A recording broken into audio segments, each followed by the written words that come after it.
Imagine a time when humanity had kind of lost its way. A time when the whole world was kneeling before gods made of wood and stone. In the middle of all that, one story was about to ignite and change the course of history forever. This is the story of a hidden child, a seeker of truth. This is the dawn of a prophet.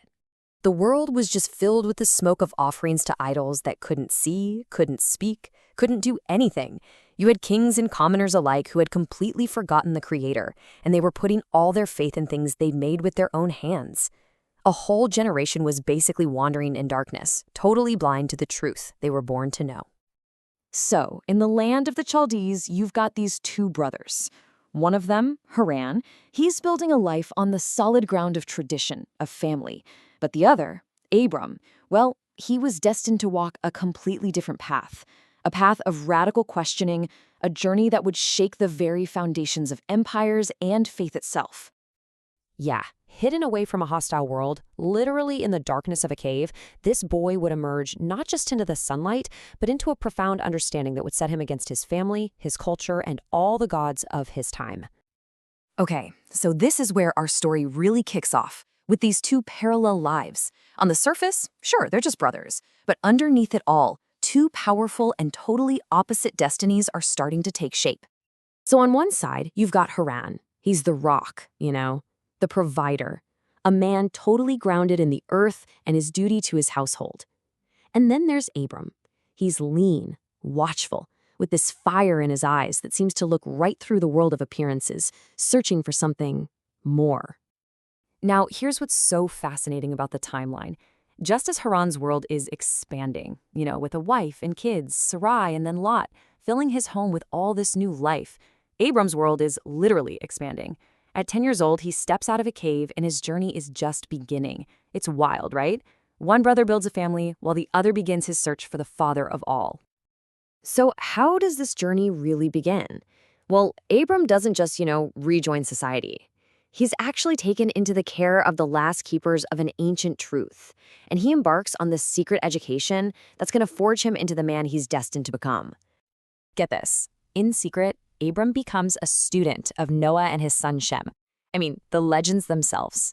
He's not just learning scripture, he's learning the history of creation, and he starts to see with crystal clarity the huge mistake his whole generation is making. By the time he's 14, this truth has taken such a deep root in him that he just can't stand his own father's idolatry anymore. He chooses to separate himself. And what's so important to get here is that this wasn't some passive thought. It was an active choice.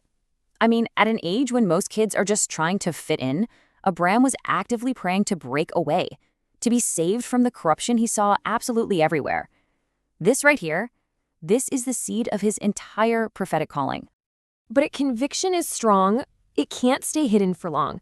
It's a kind of power that just demands to be seen, and it finally erupts into the physical world during a moment of crisis for his entire community. It sounds like a legend, right? Something out of a myth. But for the people of the Chaldees, this was a terrifying reality. Their survival was on the line, and the only one who stood against this massive threat was a 14-year-old boy. Just picture it. The fields are sown. All the hope for the harvest is resting there in the ground. And then the sky just goes dark. A swarm of ravens, like a living plague, descends to eat everything, to bring famine to the whole land. And in that moment of total despair, Abram runs out. He doesn't have a weapon. He doesn't have anything. He only has his voice and his faith. He shouts this command at the sky, an absolutely impossible order for nature to obey. And the craziest part? It works. The ravens turn back. But not just once, not twice, but 70 times that day. His voice alone holds back the swarm. Can you imagine? The boy's name, once totally unknown, suddenly becomes a legend. And this moment proves Abram's wisdom wasn't just some mystical, head-in-the-clouds thing. It was deeply practical. He follows up his miracle with a real, tangible invention, a seed box for the plow. This simple device plants seeds directly into the earth, safe from the birds. So he gives the people not just a temporary fix, but a permanent solution. He frees them from fear.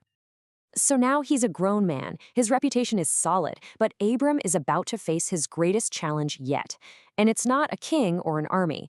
It's the man who gave him life, his own father, the very source of idolatry in their home. This is a full-on confrontation. Abram isn't just questioning some old tradition. He is challenging the entire spiritual and economic foundation of his family. He calls the idols what they are, lifeless, powerless things. And he points to the true source of power, the unseen God of heaven. And this is the tragedy of it all. Terah, his father, he knows Abram is right. He's not some blind believer. He's a man trapped by fear. He admits the truth, but then warns Abram that speaking it is basically a death sentence. The choice couldn't be clearer. You either live with comfortable lies, or you embrace a truth that could get you killed. Having failed to convince his family, Abram turns inward. He now has to prove the truth to the most important person of all, himself. This final trial isn't fought in a field or in a home. It's fought entirely within the landscape of his own mind. He starts to apply this pure, rational logic, which is a revolutionary act in an age of just blind faith. He observes the most powerful thing he can see, the sun. It gives light, it gives life. So he forms a hypothesis.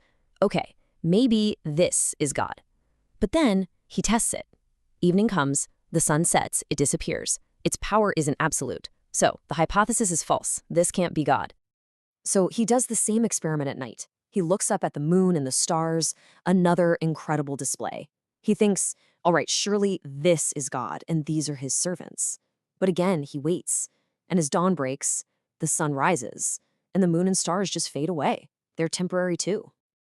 And all of this leads him to the final revolutionary leap of understanding. After logically eliminating everything he can see, he's left with only one possible conclusion. And this is it. This is Abram's ultimate truth. The real God isn't an object in the sky. The sun, the moon, the stars, they aren't divine beings at all. They're just tools, servants of a single, unseen, ultimate power. The Creator isn't in the creation. He's the force behind it all.